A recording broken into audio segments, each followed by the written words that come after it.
Good evening and welcome. Provost Lee, Dean Polonsky, General Crossland, General Zaitchik, Colonel Wilson, Colonel Cooper, Command Sergeant Major Washington, distinguished guests joining us in person and virtually. My name is Zach Newman. I'm a veteran of the United States Army and a second-year medical student at the Pritzker School of Medicine, and the founder of the Veterans and Military Affiliated Allies at Pritzker. This new student group, in conjunction the Pritzker Medical School and the University of Chicago Office of Military Affiliated Communities, seeks to provide support, engagement, and a sense of community to all military affiliated students attending the Pritzker School of Medicine. I'm humbled and grateful for the opportunity to help support this event honoring over 2 centuries of distinguished service of Black Americans in our armed forces. I'd like to introduce our moderator for tonight's event, Wendy Williams. Wendy is the Executive Director of Community Partnerships with the University of Chicago Office of Civic Engagement. In this role, Wendy works to ensure community stakeholders are informed and engaged in UChicago's efforts to provide social and economic opportunities in neighboring Southside communities. Working closely with community leaders and elected officials, Wendy helps create and advance community engagements, strategies that build and sustain strong partnerships and connect community stakeholders across the Southside to the university. An advocate for affordable housing, Wendy has more than 25 years of experience working in nonprofit leadership, civic engagement, land use planning, and community development. An executive director of Southeast Chicago Commission, a nonprofit organization focused on improving quality of life in Kenwood, Oakland, Hyde Park, Woodlawn, and Washington Park communities. Wendy led a pragmatic shift from enforcing building code and tracking crime statistics to strengthening neighborhoods through economic and community development initiatives. Under Wendy's leadership, SECC has led an effort to designate 53rd Street Hyde Park's main retail corridor as a special service area, branding it downtown Hyde Park. During her tenure, SECC implemented various business development opportunity initiatives in Woodlawn, Washington Park, and Kenwood, established the Neighborhood Enhancement Group program to support high-impact neighborhood beautification projects, and launched the Woodlawn and Washington Park Summits. Earlier in her career, Wendy served as the Assistant Commissioner for the City of Chicago Department of Planning and Development, Deputy Director of Finance Administration for Gallery 37, and Senior Program Manager for the Chicago Housing Authority Office of Community Relations and Involvement. In addition to serving as the Chairman of the Housing Authority of Cook County, she has served as the Secretary and Trustee of the DuSable Museum of African American History, a member of the Board of Directors of the ACLU Illinois, and is active in many national and local community organizations. Please join me in welcoming Wendy Williams.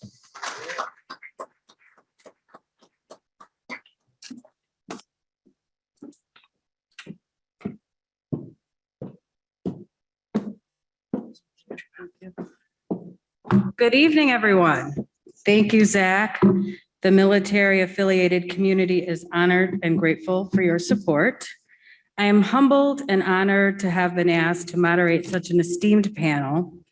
We have a lot to cover this evening, and with the weather, I am confident I can speak for all of us.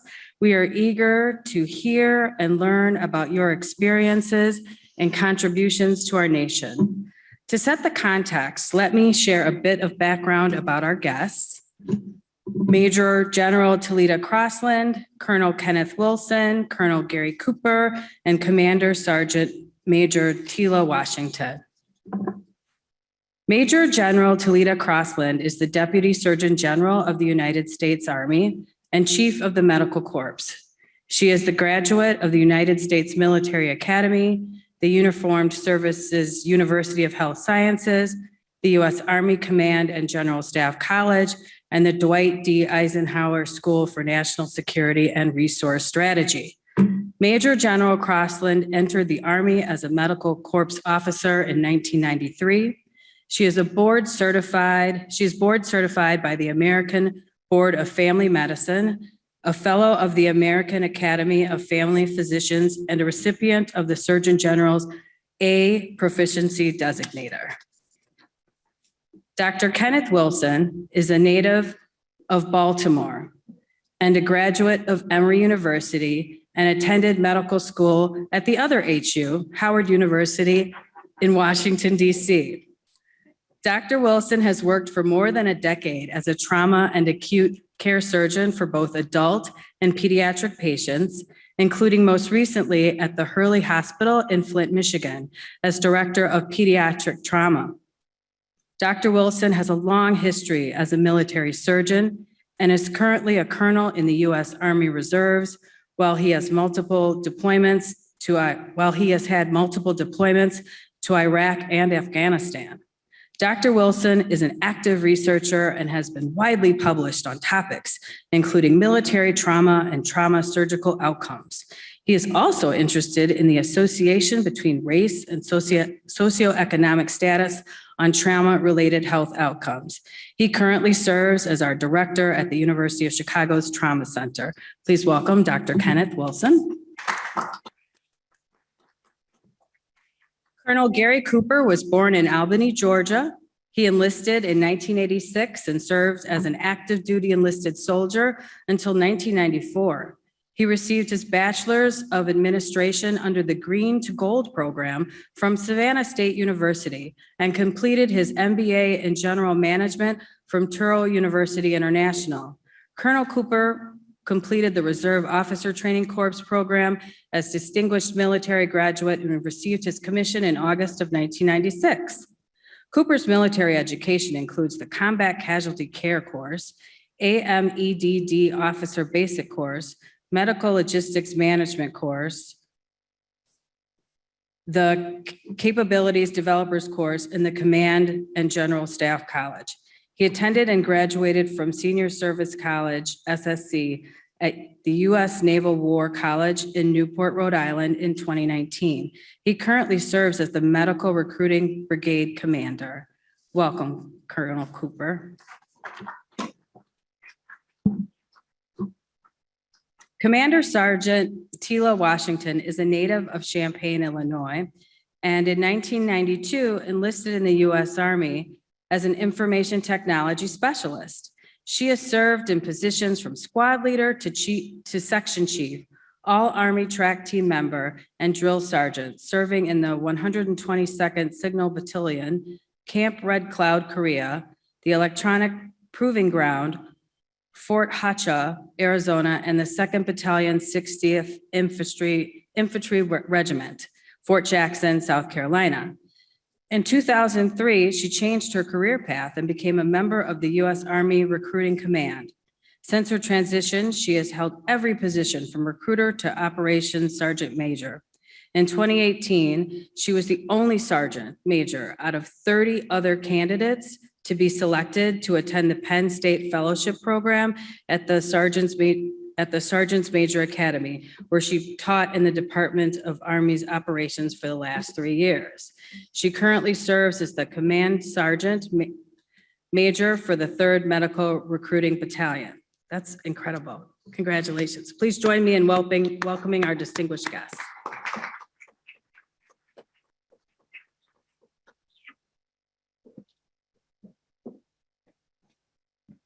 Now, Terrell said that we could take off our masks so that people could understand what we're saying and see our beautiful faces. How is everybody? Outstanding. All right, good. My first question is for all of you. Take your time, please. We have about 40 minutes on this panel, so please relax, sit back, and share with us your story. So, all of you could have been a doctor anywhere. Why did you choose the military as your path making a difference in our communities?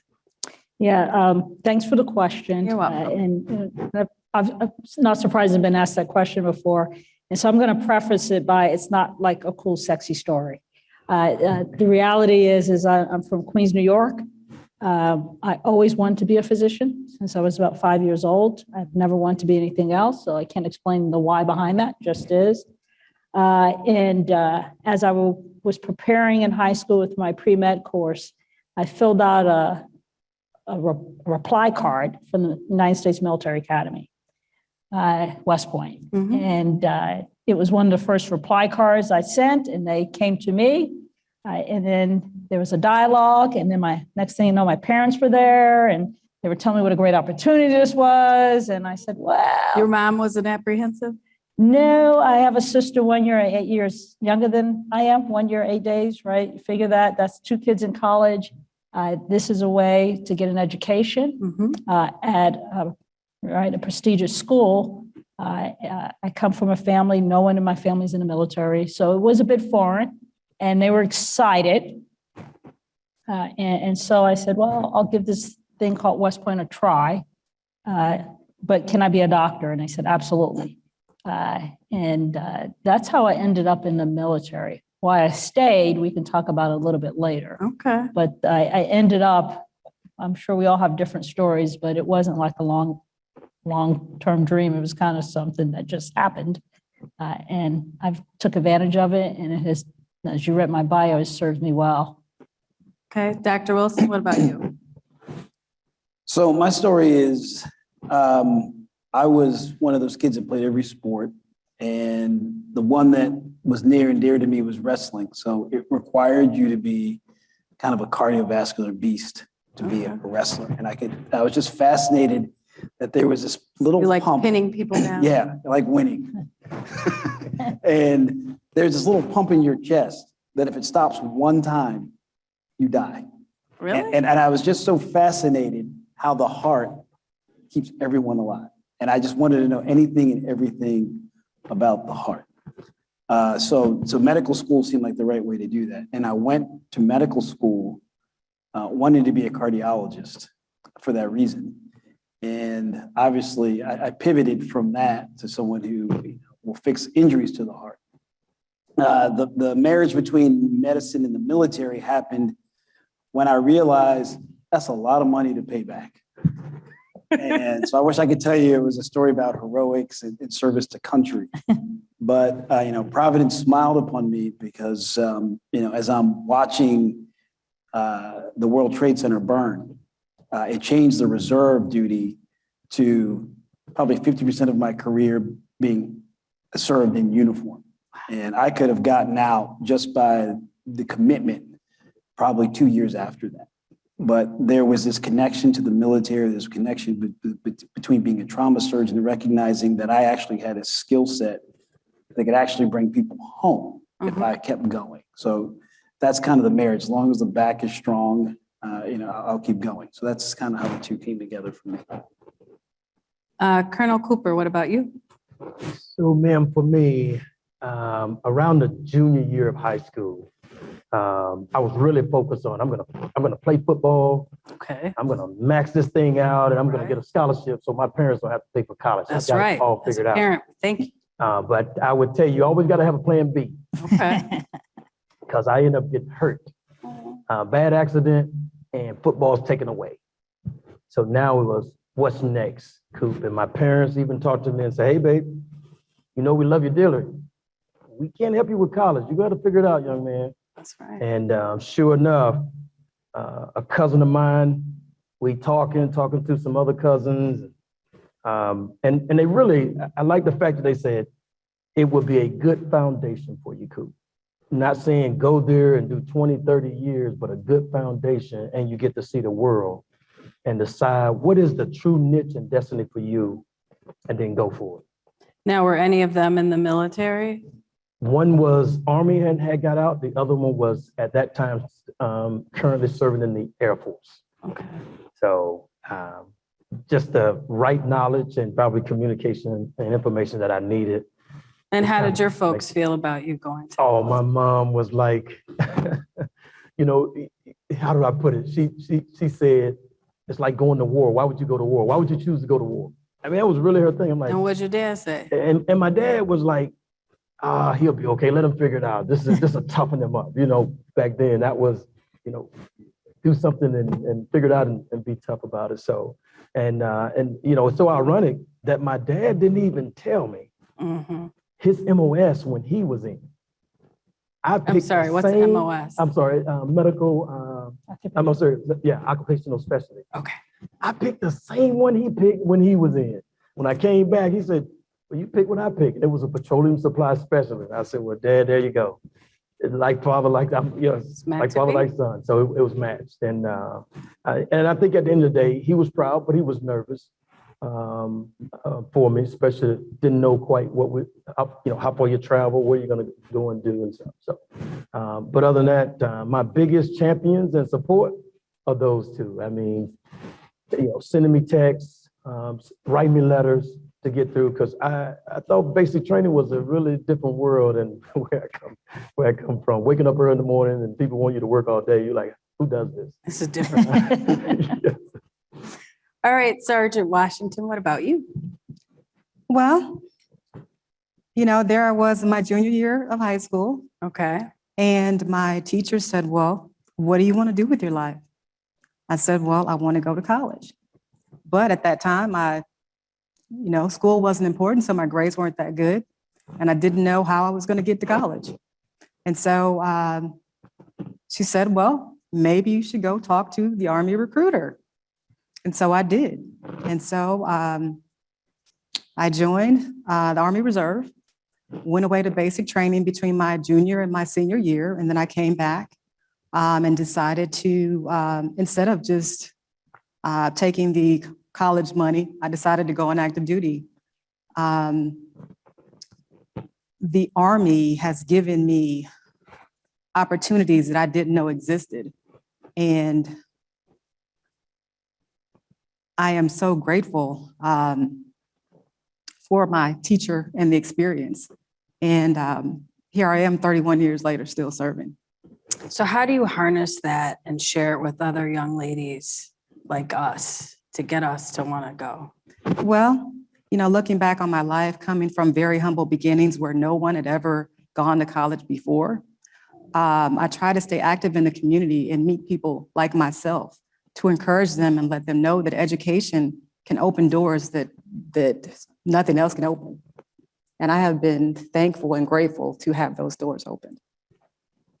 So a question for all you, it is Black History Month. Was there an African-American service member or veteran that you had a relationship or looked up? I know for you, it was your dad, but for the rest of us, was there somebody that you really looked up to or somebody that said something to you that made you take this path? Or there was an influence? Yeah, what a good question. We got a chance to look at those questions, and I thought hard about that one, right?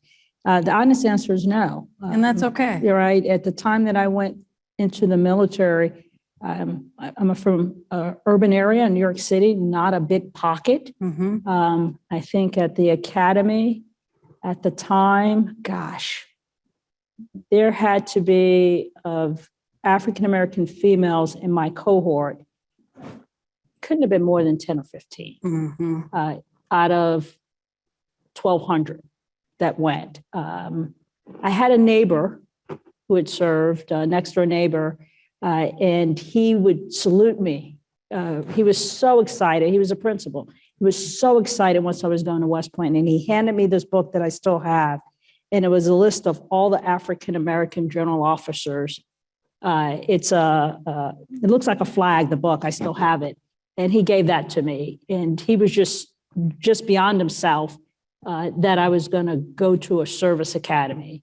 But I honestly didn't have a role model that was an African-American at the time that I was at the academy. When you got there, there were folks who mentored, there was a recognition. And so, for example, in the company I was in, I just told you what the numbers were, but in my company, there were three of us, African-Americans in that. So we had a peer support group. Anybody else? And it's okay if the answer is no. Yeah, I would say for me, the answer is no. So what are you going to do to make sure that in 10 years, when somebody else is moderating the same panel, they're going to be able to say, oh, yes, I remember when Dr. Wilson came and talked to me.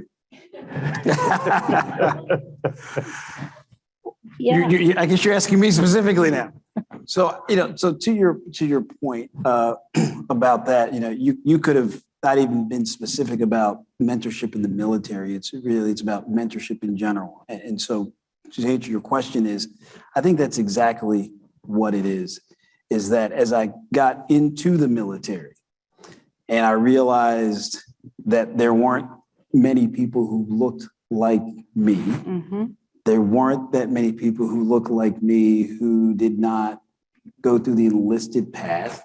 And the way that I found that out is because when I'm on post and I'm not wearing rank on my shoulder, there were assumptions that were made. I'll bet. And it didn't go well for them. And so for me, to answer your question, I tell them, and I think the Sergeant Major just kind of said it, well, you know what, why don't you go in empowered? Why don't you go find the ROTC program? Why don't you go find the scholarship? Why are you going to go into debt?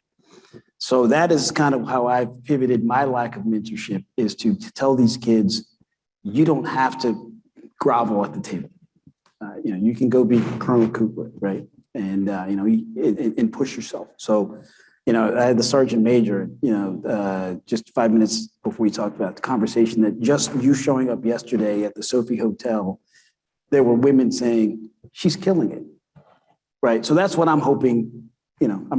Sergeant Majors are scary to me, so I won't kill it like she does, because I feel my uniform is failing right now, and I feel You don't have the. I feel the eyes of the Sergeant Major. I on picked me. out the But, fanciest jacket I had. So but that's the type of thing that I want to have, is that I walk into the room and it's like, what is the full package? And I get to tell them about not only being a surgeon, but being a surgeon and being a colonel.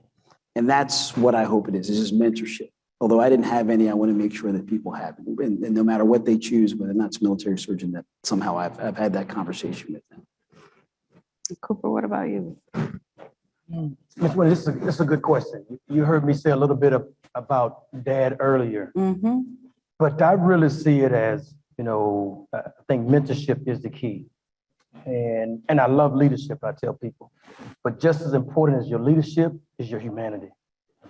How do you, because there are folks that think the rank, or I put it blankly, they say sometimes rank has its privileges, okay? But when we have the baton and the opportunity to help those that may not have a voice, that's how we have to take the opportunity to give back. Because when I really think about the things that were given to me, and the only reason I'm here today is because of so much great support and mentorship. When I was this young guy coming out of high school, didn't understand some things and how to behave, how to not have a chip on your shoulder, how to feel like, or don't feel like everything is said is directed toward you and take it in a negative way. I'm here because those best things that were given to me, leadership, putting things into me to say, hey, Coop, exposure, you need to think about this, read this, because there are plenty of us that have challenges. But I say the best things in life are things that were not meant for us to keep in the first place. We were meant to give them away. Everything that mom and dad, people that influenced me, put into me, felt good about, hey, I think Coop's gonna take it and win this time, maybe. If he doesn't, I'm going to be here for him to support him, to pick him up. I want to be that same thing for other people.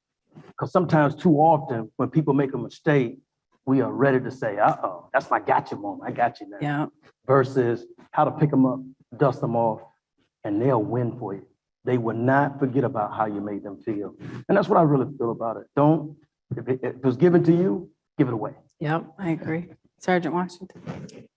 For me, I didn't have anybody personally, but that teacher that motivated me to go on and join the Army was in a sorority, Delta Sigma Theta. That's right. And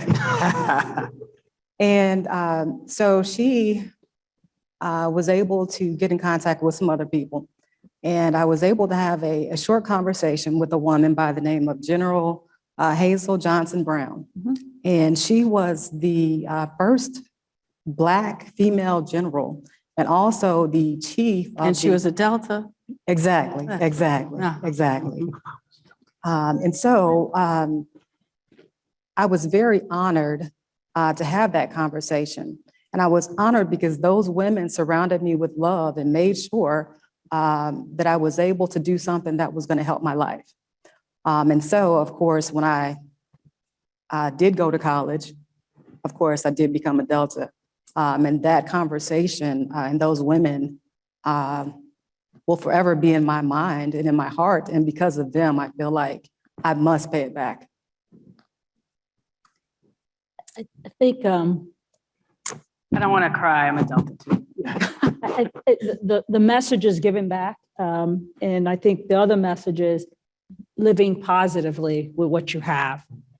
So I really appreciate Coop's comment that if you're not taking the good and that's what you're mentoring and you're bringing forward, then we're not helping, right? And I mentor lots of people, Black, white, men, women, and that in and of itself helps more diversity on the stage, right? Folks who work for all of us see us as, I think in most cases, military leaders, impactful surgeons who are also Black. And when we can get life to that point, then we can get mentorship and folks pouring into us. Because the people poured into me, while I didn't have models that looked like me, there were people who poured into me that didn't look like me. Good.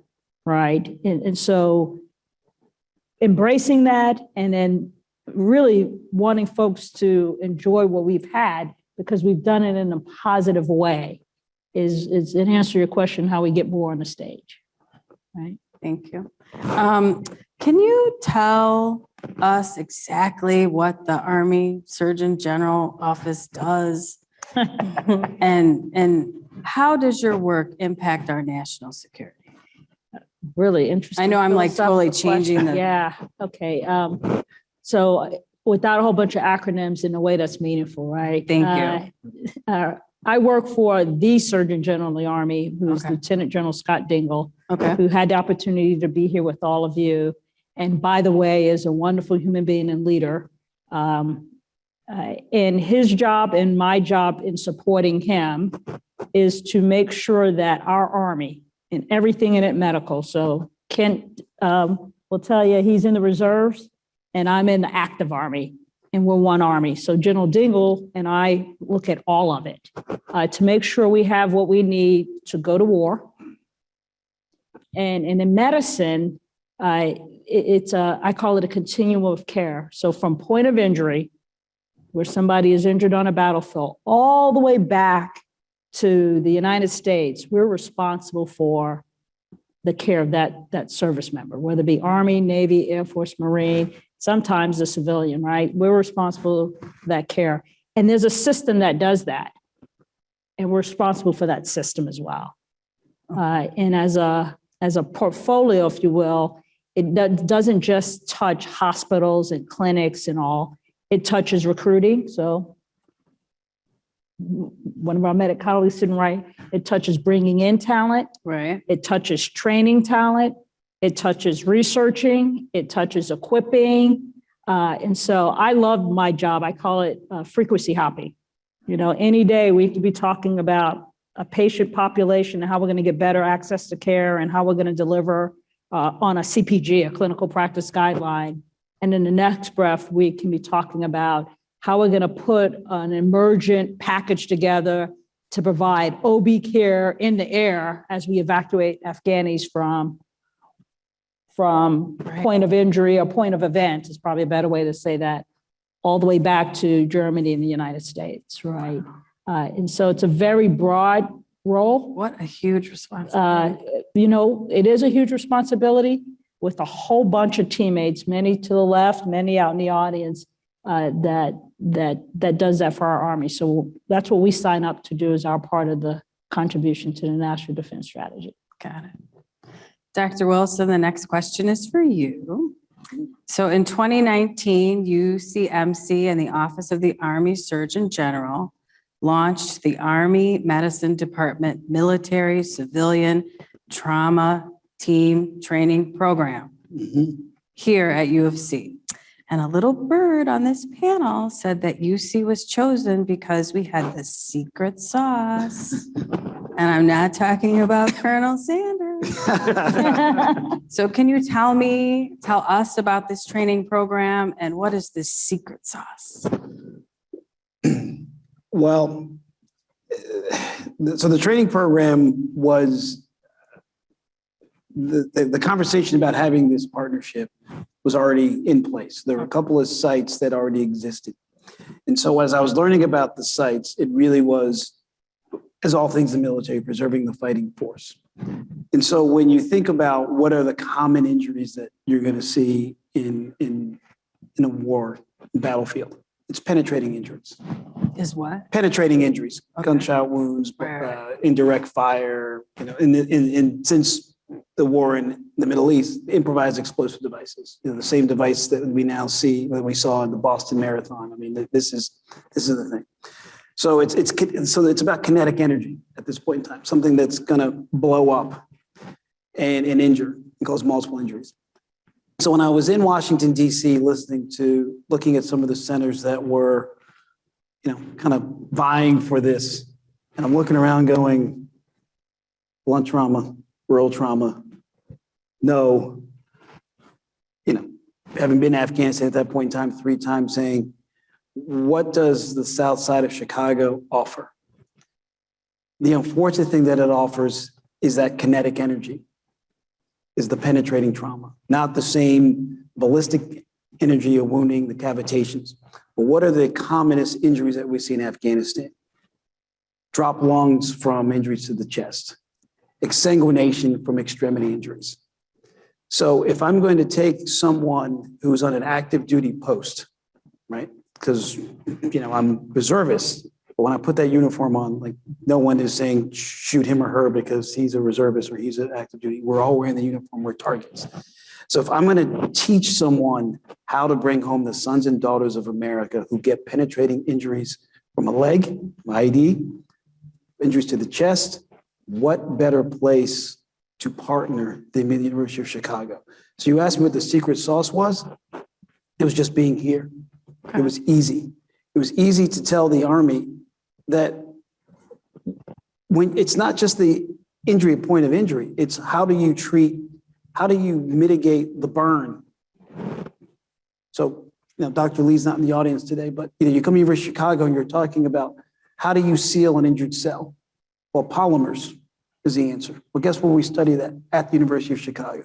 So when I was in this meeting, it was like, if you want to take care of the wounded soldier and you want to mitigate injury going forward for future wars, you need to be here.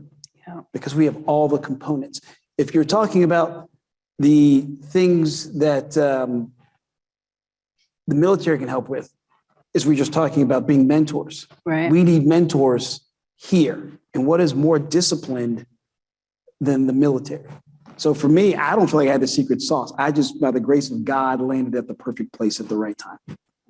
He was the secret sauce. Yeah. That secret The sauce provost is marshal was the secret great sauce. workload and Dr. Wilson. Okay.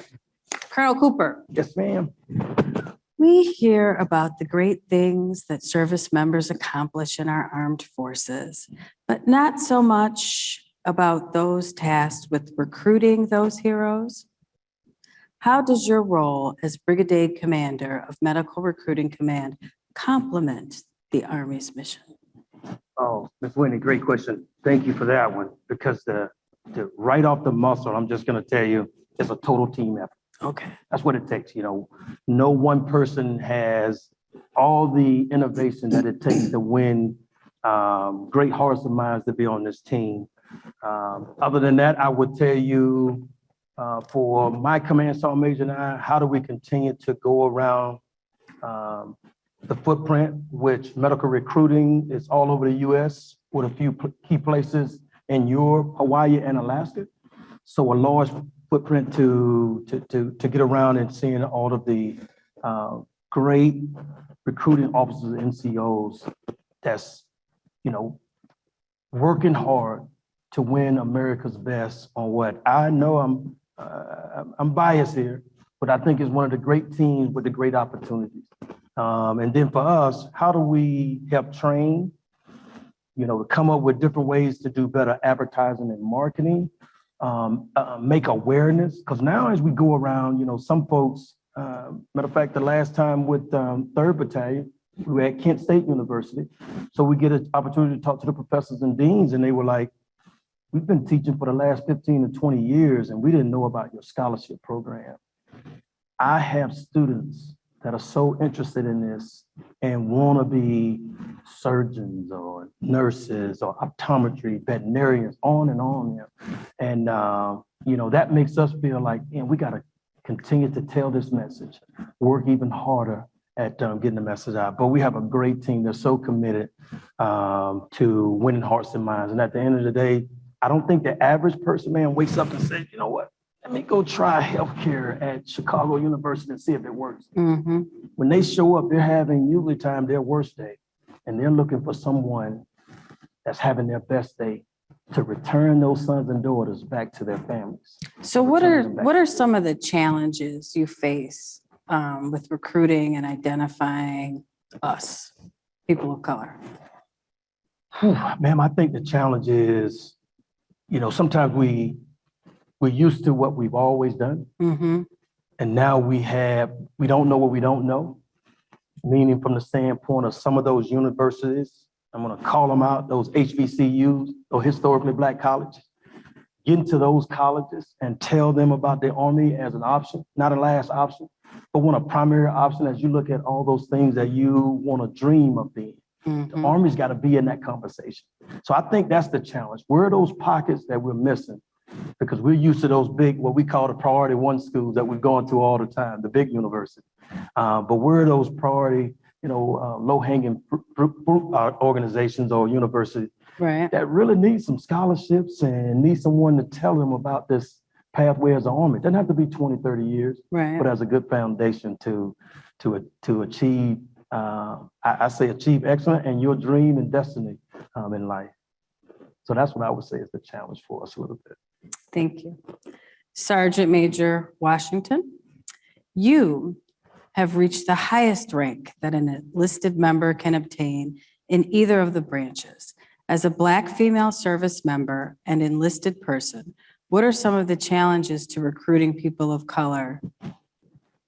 I would say, taking it a little bit further from what Colonel Cooper said, I think it starts with high schools. There are a lot of areas that are filled with minorities that do not have access to the educational resources that are required for them to pass the ASVAB. And so they are never afforded the opportunity to serve because they can't qualify. I think that is the number one problem. The number two problem is obesity within the communities. While it's not as much of a problem as the educational problem, it is definitely a problem.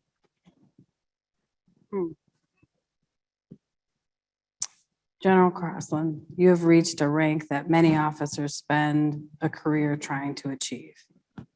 What is the best advice you've received from a mentor? The best advice I received from a mentor, and the mentor is my parents, is your job in life is to bring value wherever you are. You're not there to occupy space. You're not there to waste time. You're not there to be a taker. You're there to bring value wherever you are and to work hard at that. And for me, that turned into opportunities that allowed me, blessed me, and a little bit of luck, right? Because timing, preparation, to achieve the rank that I have. But work hard and bring value wherever you are with whatever it is you're doing. So what types of professional development did you seek out when you were coming through the ranks, and what advice do you give your troops? Yeah, I think, honestly, you got to love being part of a team. You've got to love being part of a team, and you've got to want to invest to make the team the absolute best that you can be. So when I was talking about bring value, it's bring value not to myself, it's bringing value to the team and that mission, all right? And because no one gets to where I got because of what Toledo did. That is not how I achieved the opportunities that I have. I've achieved everything I have because of the teams I've been on, the people willing to sacrifice, the people willing to prop me up, the people who went in front of me, right? And so don't get mired in the I. There's no I about this. There's a team, and you got to love that. And if you love that, and you love the people you work with, and you love the mission, and you work hard, then you may be fortunate enough for all that to line up, and you get to have the honor to be the Deputy Surgeon General of the Army. I absolutely, I was honest with all of you. I went to West Point. I didn't know that the Army football team was West Point. I thought it was the Army. Don't laugh. Oh, no. You can't laugh because it is funny now, right? But I didn't know. So I didn't start out on this path. But obviously, it's a path that if you work hard, you love the team you're on, you contribute, you'll have opportunities. Dr. Wilson, can you talk us through the day in the life of a trauma surgeon in one of the busiest trauma centers in the country?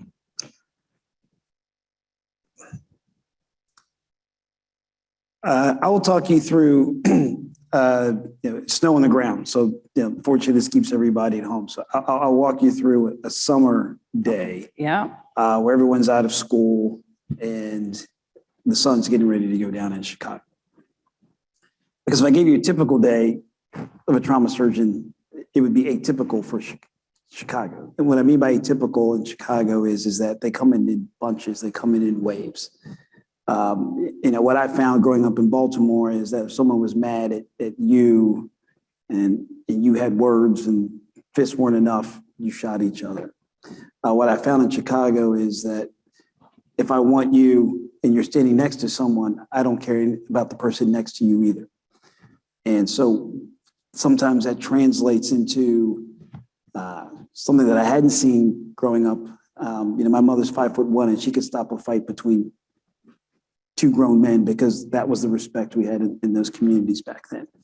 Now 60-year-olds get shot. 65-year-old women get shot.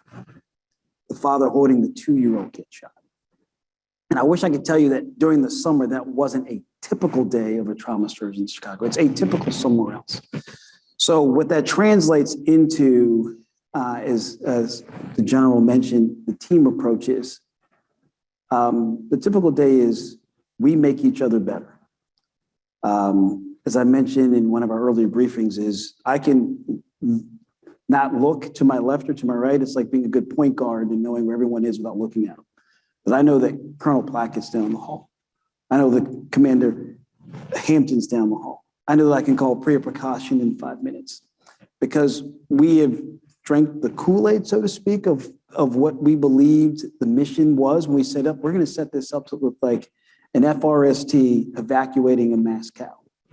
So whereas most places have blood components, which came right at the end of the Vietnam when we broke it down to packed RBCs and platelets. But in the military, we were the champions of whole blood. We have whole blood in our trauma bay. We have whole blood going out on our choppers, just like we would do if we were downrange. So my day is not typical like other trauma centers, but the typical day in Chicago is that we prepare for mass casualties because of our location, our proximity to what happens on Cottage Grove, just a few blocks from here. Sometimes we take that home with us. More times we're successful than not, but we don't celebrate the victories. We mourn the losses. And so a typical day is sitting there trying to figure out how to get better. It's wanting to hit the shot, fading out of bounds, with the shot clock going off on the away team. That's kind of what our trauma center is that we want the victory for every single person. It doesn't matter the extreme of ages. Sometimes children end up in the children's hospital. We'll run over there and we'll bring them across the bridge. We'll bring them under the tunnel.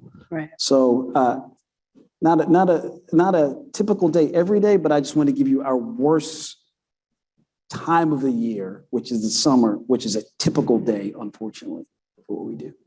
So when you do the follow-up care that happens when you have been through a trauma, are you able to utilize that, or is your team able to utilize that to perhaps encourage that individual or family members to think about joining the military, or is it not the right time and place for that? So one of the things that we have become very good at the University of Chicago, and then this kind of goes back to when Michelle Obama was here and Valerie Jarrett were moving around here and creating the Urban Health Initiative, Right. is to have already in place those type of things that you're talking about, the violence recovery program. Right. So we don't necessarily encourage as trauma surgeons in the trenches that day because there's really no time for politics. There's no time for me to, on a mother's But do the worst day, violence recovery specialists, they is become our that part extension. of their, okay, good. Yes, they're a part of our team. So it's very easy when I see you in the clinic and you survived. And I gave an example to the general today. One of my partners is sitting out there, and he's a Navy, so I have to insult him, because then he feels like that I let him go. But Dr. Hampton out there is a naval officer, and he's one of these brothers that's brilliant because he went to MIT. So so we have a guy that wants to be in the Navy, and his mom says, "My son wants to be in the Navy. He was shot in the neck, and I wanted him to get out of this neighborhood." And I go back to what I said earlier: is why just be in the Navy? Why not go to MIT and be in the Navy? Well, how am I going to meet that guy? I know a guy. And so that's how we extend ourselves. We extend ourselves as mentors. We extend ourselves to the violence recovery program. So we encourage them, but in that raw moment when there's a loss, Right. we wrap ourselves around the family in that moment. But when we celebrate the victory, we want them to hopefully get up and change their zip code, change their stars. So we're very sensitive about when the timing is to when we do that stuff. I'm not going to insult them now, but there'll be probably time later to insult them. How are we doing on time? I didn't wear my watch. Is it time for questions from the audience? No, we can keep going. Great. All right, Sergeant Major Washington, I also read in your biography that you've accomplished a great deal of education while enlisted, but you haven't switched to the officer ranks. Why not? The adventure, the locations I've been to, the people I've met have brought me more wealth and riches than any job on the outside could compare to. I will take the memories and the people and the places with me till the day I die. So if you could wave a magic wand and have your request granted, what would you like to see more of for our enlisted force? And that's a question for all of you, so start thinking. I would say more leadership training at an earlier stage. Okay. I think the Army is working on that now. I think we realized that we needed to start training on certain things earlier instead of waiting till someone is in a position or almost in a position to give them certain training. So that would be the thing that I would change. It would be more vigorous earlier on. Cooper? Ooh, so you get my mind churning. I was thinking, like, that's a good one. What would I change? Wow. Or what would you like to see more of? So, ma'am, I think here, as I think about recruiting, Mm-hmm, and we talked about the challenges, mm-hmm, I believe or know that we still have some areas that still look like the 1960s okay. as far as diversity and inclusion. I would love to see that change. I think our female in the Army is less than 20% or around that population. Yeah. To me, those need to change. We were out west just recently. We're talking to one of the civilian aides to the Secretary of the Army, and he was talking about how he takes this opportunity to go and visit with tribes and have those Native Americans come in and do the same thing like he does when he's putting on an event for a regular high school, and have them do the same thing. And just the look in their eyes from their parents, so excited about their kids getting an opportunity like this, that it seems like they only see on TV or they see for the regular high schools and middle schools. So I would like to see us continue to build upon where we're going now to have more inclusion. And then education is the key. If we win education across the force, across this nation, I think we have a great chance of continuing to be a big superpower and to continue to win. It starts with people. Yeah. I tell people I've never seen an M16 get up and make it to formation on its own. I've never seen a computer do the same, even though those are great enablers. Computer's great, cell phones and all that stuff that we used, high technology we use today. But it didn't just get up and walk and discuss and tell you things. It is the people behind it that are the true assets to where we're trying to go and get better. So it really is about how do we treat one another. And I think if I could wave that magic wand, that would be the thing I would shoot for. Major Crossland, what about your magic wand? I think I would modernize how we think about how we bring soldiers in, how we keep them in. Folks change, our society is different, right? The idea that you're going to come and do something for 20, 30 years straight doesn't really match up. And so redefining and recreating a career that looks more, 2022, such that a soldier could come in and then get out and do something different and then come back in later on in life when they bring a different value and a skill set would be a little more probably sustainable versus I think we're still on a post-World War II kind of footing with the reserves and the Army and how we bring people in and how we keep them in. And I think it would give us a little more flexibility to keep talent. Dr. Wilson.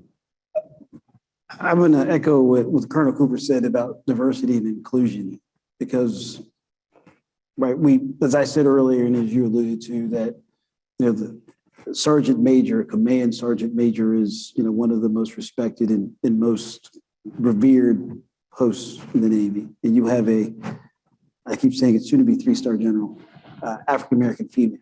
But when you diffuse that out into the general population, if you take us off this stage, that's not really reproducible throughout the United States, right? This is not even a percentage, and that's women of, all colors. That's gay, straight. I mean, that the Army is supposed to be something that desegregated when the rest of the world was still having Jim Crow laws. We were supposed to be above that.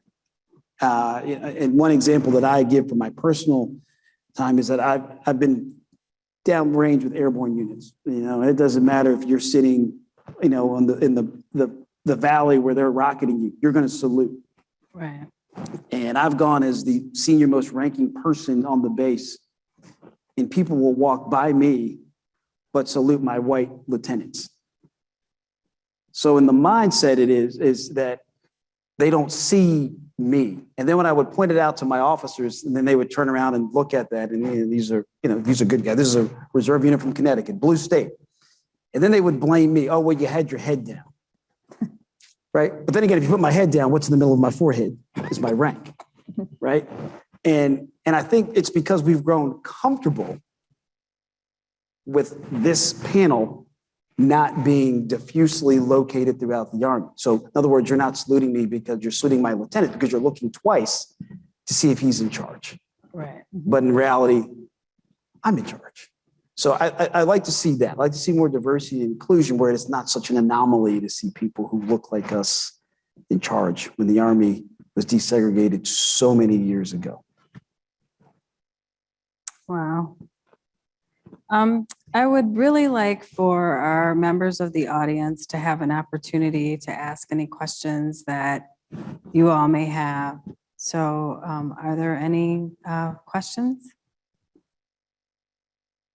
Don't all jump off.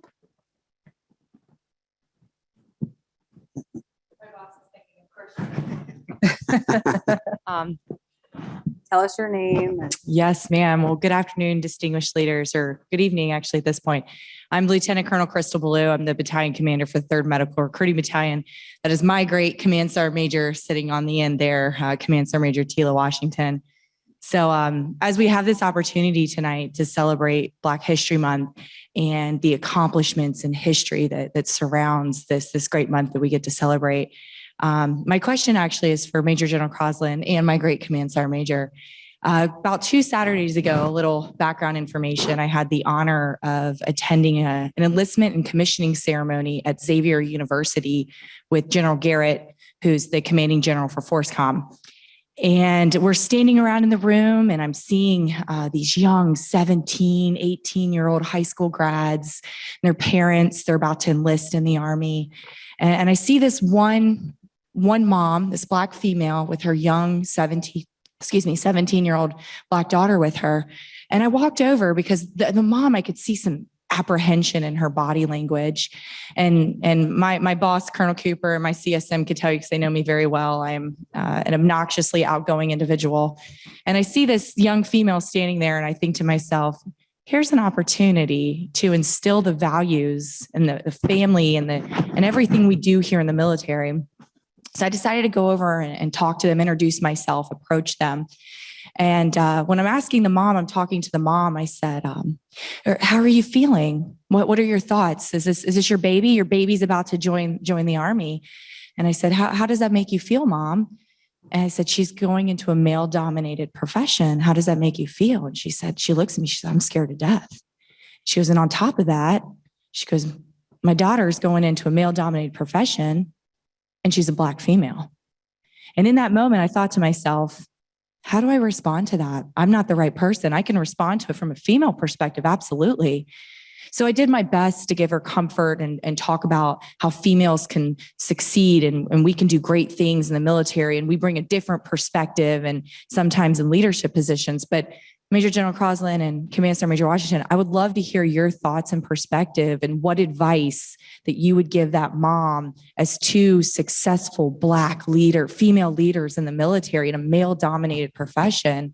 What would you two great leaders give in that moment? Thank you. Want to go first, Dave? Go ahead, ma'am. So first, early on, you'd asked me about my mom, and they were all for it until they actually had to drop me up. She started crying before we got in the car. Right? It was like an hour drive. Somebody to tell the truth. It was an hour drive up, and then when we had to say goodbye, she was just incoherent.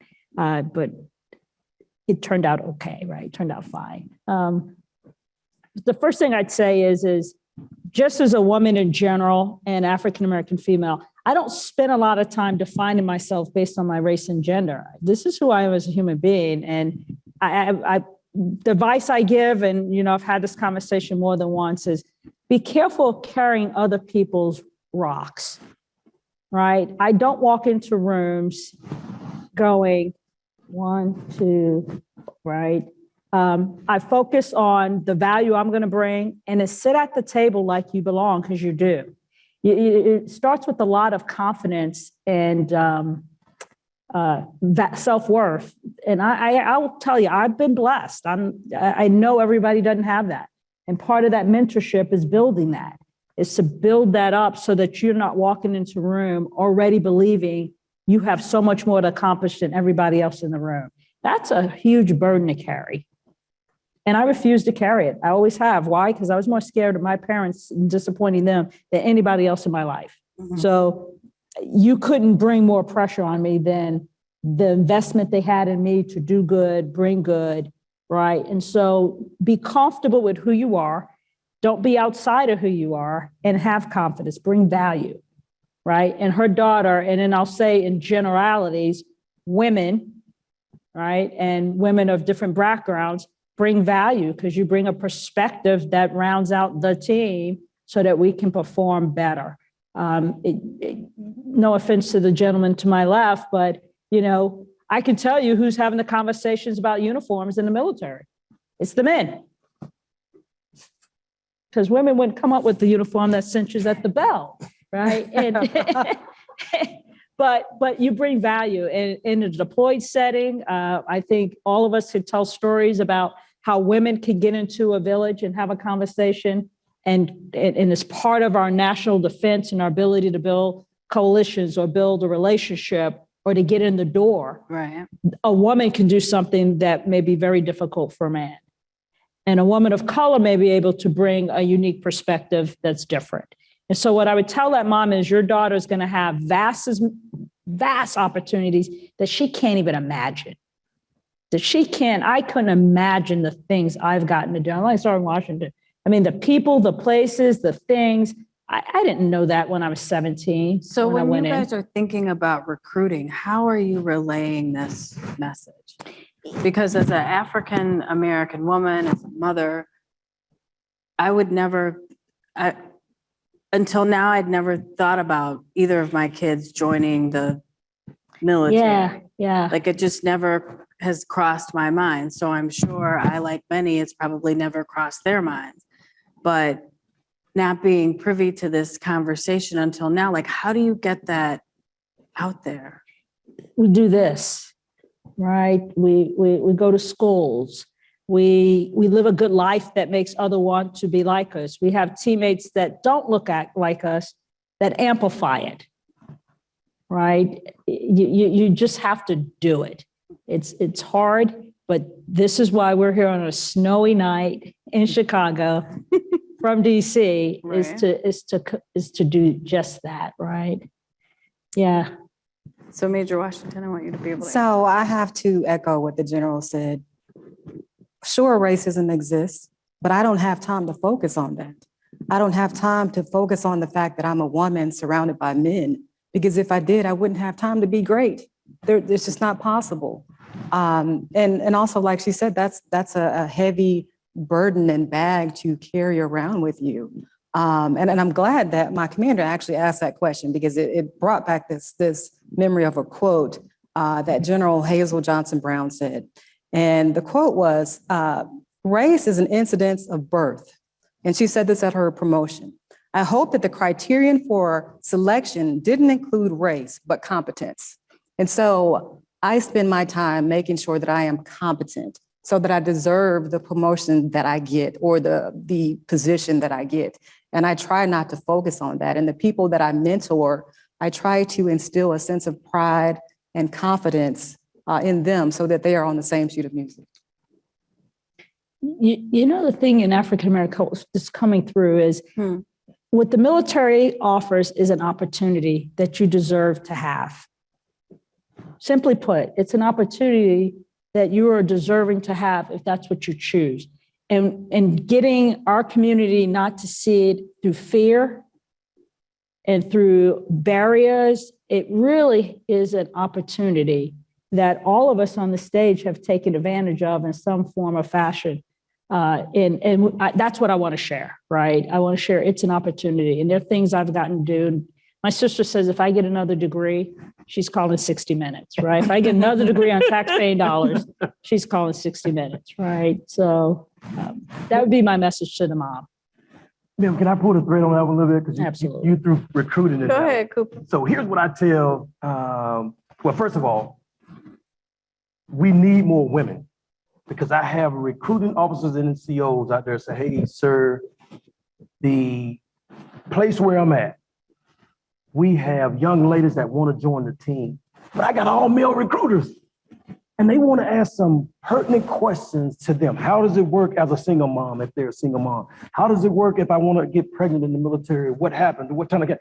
They want to ask all those questions. How good is the clinic in taking care of health, women wellness and those things? So they are begging for us to get more women out to the field to tell, so the women can tell their side of the story. But here's what I tell women: elbow your way in the room. Yep, it's probably going to be, a time is probably coming that they're going to put you in a pickle. And people look at me, what does that mean, sir? Aggressive versus assertive.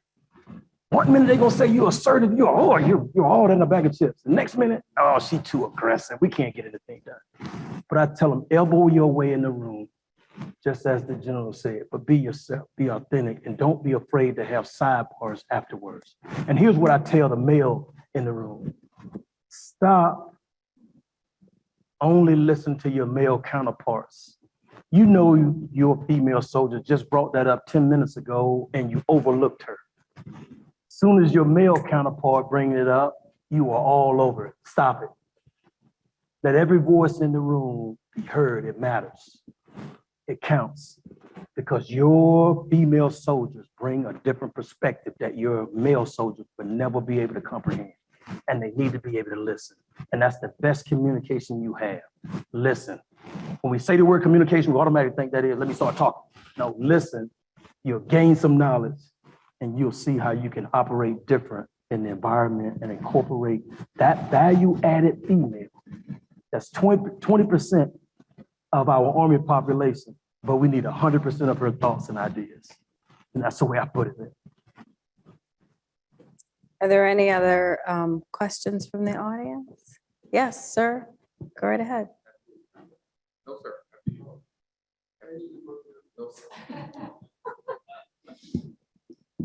Well, first of all, let me tell you how exciting the discussion was here today amongst all of you and the wisdom that you all expressed.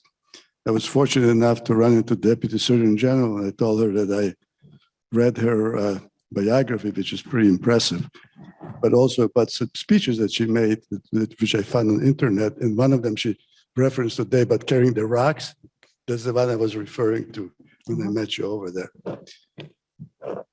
So I grew up in this neighborhood. I lived on 6401 South Kimberg in the 1950s, 51, and at the end of 51 when I came from Europe. And I had 4 friends. And this is a story. I know Wilson knows I like to tell stories, but when you get to be my age, what else do you have to do? Woody Woodson, I mean, Andrew Jackson, Hosea Martin, and Gregory Ayura. 3 African Americans and 1 Japanese. And they thought I was so bad off that they took care of me. They bought me milk when I went to Wadsworth Grammar School. And then we became like brothers. We were brothers.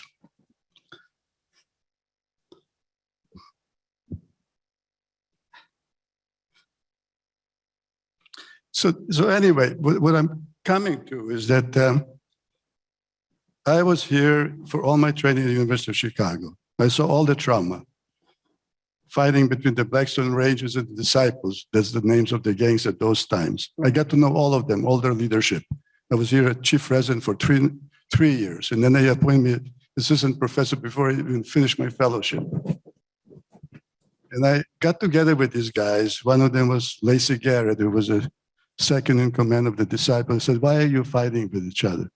Why don't you do this? And what I'm going to tell you that I found some very much good among all of these guys who were actually quite violent, but they didn't have the mentors, or they didn't have a family to support them, and so on. So even though I could have stayed here for the career in the University of Chicago, everybody wanted me to stay, I joined the Army because everybody was drafted at that time, went to Vietnam, and there were mostly minorities and immigrants. We said, I'm a good surgeon, I'm gonna go and help them out. We got my wife to join, and I said, listen, I got a real good deal for you. If you join the Army, we can both go to Vietnam. She said, are you crazy? But we did, and it changed our life, and we made the career out of it. In the Army, we talked about diversity, and we talked about women, and we talked about minorities. Let me tell you my experience with the minorities in the Army. I had a sergeant major that I appointed when I was commanding general at Brooke Army Medical Center, Dunlap. She was the best, bar none, maybe as good as you, probably as good. Not worse, but as good. Everybody started picking on her because she did this or that, and I said, no, she's doing right. All the general officers in the Army Medical Department were against her. I still got the letters from the lawyer saying, thank God you stood up for her because otherwise she would have been toast.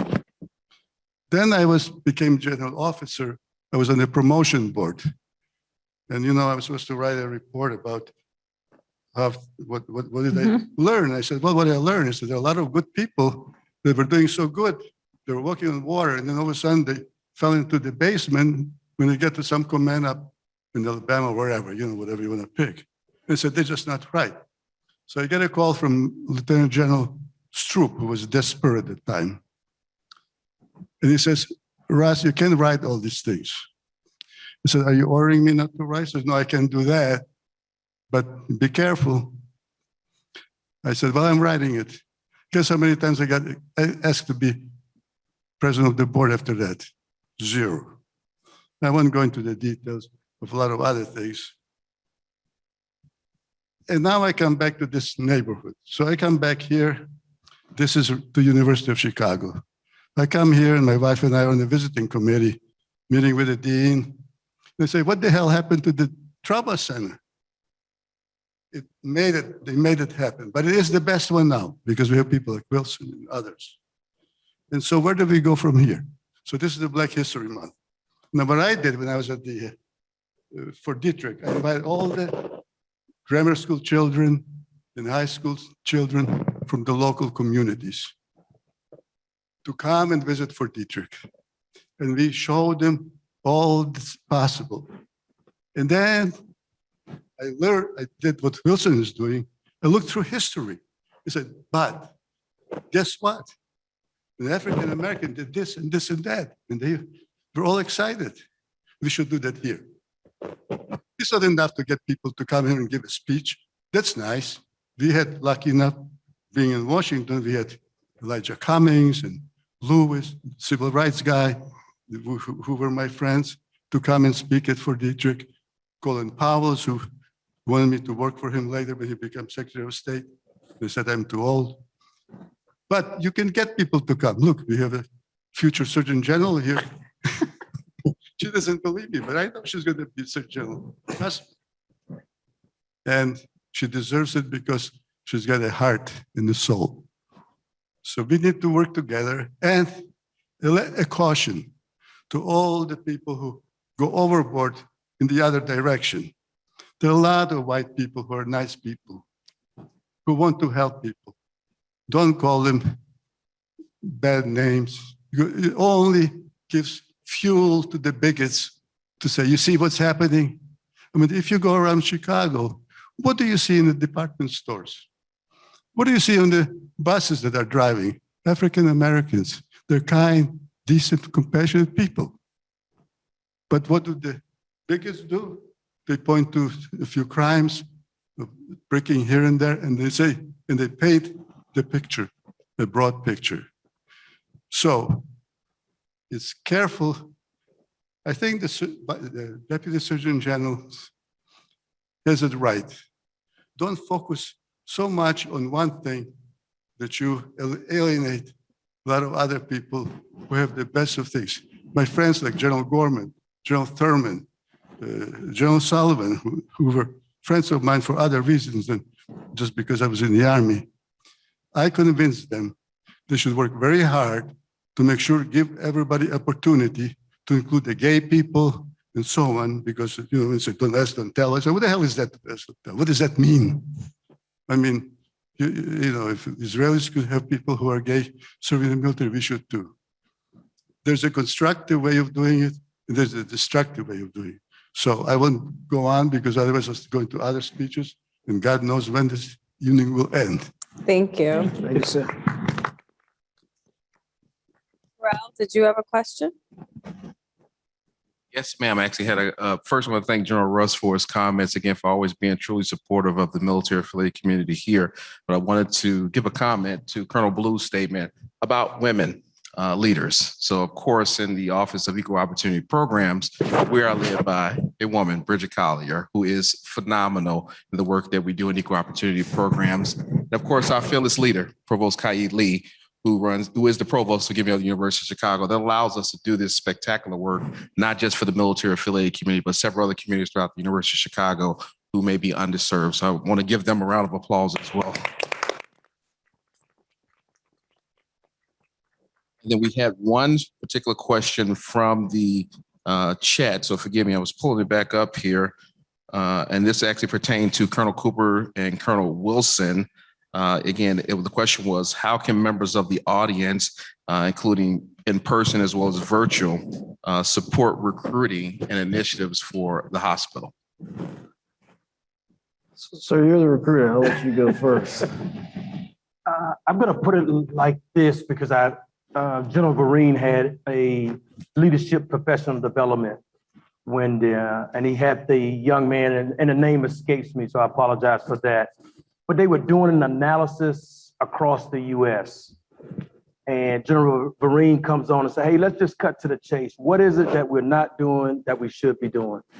And I think this leads right into that question. And the answer was, as we now have queried, there's a lot of this young generation that don't understand service. As we or as he talked about, we sort of seem like we got a little gap now. When you think about the folks came back from the Vietnam area, they didn't get into so much the details of what they did over there, but they did have somewhat pride and sort of a appreciation of the service itself and what the military allowed them to have. I think we all talked about that opportunity. So I think folks in the community, if you a veteran, you know a veteran, you did Army Reserve, you did National Guard, I can go on and on with the different ways that you have served. Talk about that to this young generation now, because it can't just always be about money. It's gotta be about life and giving back to something that's bigger than you. Have an appreciation, again, what someone helped get you to see and guide you toward, that now you can take this opportunity to do it for others. Because I tell you, I think the military, I can't even imagine what organization, when I was 20-something years old, as a young, what we call buck sergeant, so E5. And guess what? The last guy left Coop, so now you're gonna take this squad of 13 people. I'm like, no, who, me? I don't wanna lead these guys. I'm nervous to lead these guys and gals, but that's the type of opportunity that the militaries give you. And then some folks just need exposure. We always say opportunity. Some people just need to be exposed to what are the opportunities that's out there for you. I remember the young man that said the reason why he became a heart surgeon is because someone in his community, a young man in his community, was able to get him into a OR room and see a cardiologist at work. He said, I was sold. I left that OR room committed to being a cardiologist because I saw a heartbeat in the doctor's hand that I said, I want to do that and make a difference when I've got somebody's heart in my hand. I say, man, that's powerful. So that's what I would say to the community at large. This is how you can help. We are an option. Put us in the conversation and let people go out and dream big on those things that they want to accomplish, and the military can help them get there. Thank you. I always appreciate living history, and I'm going to charge Terrell that that I would one day love to be in the audience when the doctors Zajac are up here and I'm listening to their story, because I think when I think of the military, I think of the broad sense as the general shared it. It's the American dream is actually still alive and well, right? That someone can come from Russia and be a professor at the University of Chicago and become a general and do a lot of secret squirrel stuff that he have to tell you about that he probably can't tell you too much about. But we don't, so when I look at the military, it's not about joining the military for me. It's about being empowered. It's about all that the American dream is meant to be. For instance, I'm going to be very contemporary, right? The NFL, where the Super Bowl just passed. But there's a person that's about to be crucified because he said the truth that there's not enough recruitment of African Americans, and the NFL is 75% Black, right? That no one would look twice if every Secretary of Defense was white. Now, we have one, we have two, but that it should just be the norm. That why can't we dribble the basketball? Why can't we dribble the basketball, but we can't actually own this? Like, it's okay to be Shaquille O'Neal, but why can't you be the person who pays Shaquille O'Neal? So when I look at the Army, I look at it as Tuskegee Airmen. Don't join the Army. Learn how to fly an airplane when you join the Army, right? Like, we've proven throughout our history that if you give us an opportunity and you mentor us, we can do amazing things. And I've had, the honor of meeting Tuskegee Airmen in a time when it was segregated, when it really, the laws of the land so that you could not be a doctor. I tell the story all the time. I was chief of surgery at Morehouse Surgery at Grady Memorial Hospital, which is known as the Grady's, where my mother went and was segregated. And so my mother's a librarian. So her son is not supposed to be at Grady Memorial Hospital as chief of medicine. When I say join the Army, recruitment, it's like, I want you to go into the Army and I want you to dissect out exactly what it is that you want to do. Just don't join uninformed. Join taking everything that the American dream will offer you, and it's free to you because you are a part of America, you're a part of the American dream, and you signed up. So that is why, when I think of recruitment, that's why I draw people to the military, because it gives you a paycheck, a place to live, and a safe zip code. And it also, my daughter wants to join the Navy.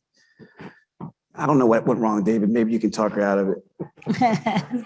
But you know why? Because she spent time at Tripler and she saw ships. She said, where does that ship go? Japan. I want to go to Japan. What do you want to do? Go to Japan?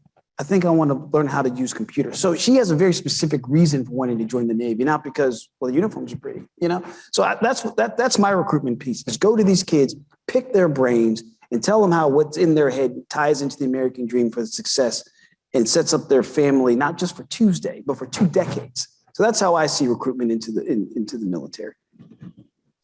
I just want to pull, because Go the ahead. other part of that about this young generation, they desire to be heard. They want to make a difference. I mean, look at them now. They don't mind protesting and talking about the things that they see. This needs to change. That's the other thing that came out of this. So they want to be able to see themselves and understand, if I did that over there, what I want to do, what kind of impact can I make? What's the change? What's the difference? We've got to tell them that. Again, that's that gap that we've got to get to, and letting them know that dream that you have is not for, because depends on how tough it is. They may say, I think, Doc, you even told me this. That's not for me. That's for the other people. No, if you dream it, it's for you too. You just got to figure out, or we've got to help them get exposure, no matter what pocket of this nation society that they're in, and paint the picture for them. And I think they'll surprise us every time. Are there any more questions for the audience? If not, Zach, I believe you're going to take us home. I have really enjoyed this conversation. Thank you very much. Thank you. Thank you.